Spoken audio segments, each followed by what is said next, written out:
Good morning. এতিয়া আচলতে morning হৈ থকা নাই, 11:30মান বাজিলে আৰু এতিয়াহে মই ফুড পাউডাৰ মাথা ফনিয়াব সময় পাইছোঁ। কাৰণ আজি উঠা দেই আৰু ভাত পানী মই বনাবলগীয়া হ'ল, যিহেতু মাহঁতে যদি মুগা চুমনিত আছেগৈ, সেইটো কাৰণে মই ভাত পানী বনাওঁ মানে দেৰি হৈ গ'ল।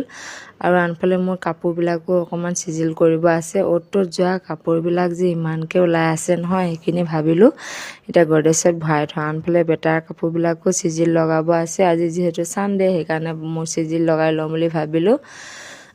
আৰু গডৰেজটো খুলিব যাই দেখিছোঁ আলনাটোত মানে যি টি কাপোৰ মানে ইমানকৈ পেলাই থৈ দিয়া আছে নহয়। আৰু মতা মানুহবিলাকেনো ক'তনো কাপোৰ জাপিব, জেকেট পিন্ধে তাতে পেলাই থৈ যায়। ইমানে লেতেৰা হৈ আছে মানে ৰুমটো। আজি গডৰেজটো খুলি দেখিছোঁ মোৰ গডৰেজটো ইমান খেলি মেলি হৈ আছে নহয়, সেয়াও জাপিব আছিলে। আৰু ভাবিলোঁ আজি জাহা তাহাকৈ জাপি পিনে থৈ দিওঁ, আজি জাপিবলৈ যিটো সময় নাই।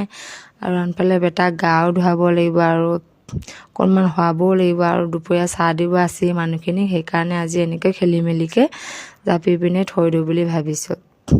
এইফালে আৰু এটা ইণ্টাৰেষ্টিং কথা ক'বলৈ আছে। আপোনালোকৰ গডৰেজটো খোলাৰ লগে লগে যে ইমান ডাঙৰ এটা শব্দ দিয়ে নহয়, মানুহে ভাবিব ক'ৰবাত মানে টিঙত কিবা শিলগুটি চিলগুটি মাৰি দিলে নেকি, তেনেকৈ বুলি ভাবিব। আৰু এই গডৰেজটো কাপোৰ চাপোৰ সুমিয়াই মেলি এতিয়া বন্ধ কৰিলোঁ। তাৰপিছতে অকণমান বাহিৰত জাজনী তাঁত বৈ আছে, তালৈকে গ'লোঁ। আৰু এইফালে আলহী আহিলে, আলহীক চাহ তাহ দি মেলি, ঘৰৰ ওচৰৰে হয় আৰু চাহ তাহ দি মেলি দিওঁ আজি লৈছোঁ বাই।